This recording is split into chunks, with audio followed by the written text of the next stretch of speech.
भारतामध्ये oil ships येत आहेत, भारतीय झेंडे ज्या जहाजावरती आहे ते जहाज सोडली जात आहेत, विजय आहे आपल्या देशाचा, आणि एलपीजी शॉर्टेज वगैरे जे आहे ते दूर होऊन जाईल काही काळामध्ये.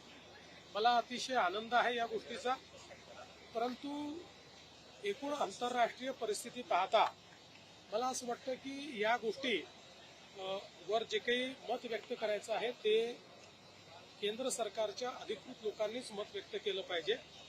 मात्र जे लोक मोदीजींच्या नेतृत्वावर शंका व्यक्त करत होते त्या सर्वांना मोदीजी नेहमी आपल्या कृतीतून उत्तर देतात.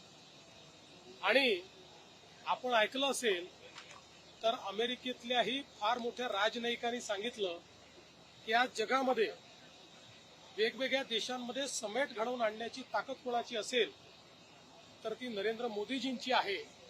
अशा प्रकारे अमेरिकेतले सर्वोच्च एक राजनयिक जर असं बोलतात तर मला असं वाटतं की आपल्या देशामध्ये बडबड आणि फडफड करणारे जे नेते आहेत यांनी देखील हे समजून घेतलं पाहिजे, आपल्या देशाची बदनामी बंद केली पाहिजे.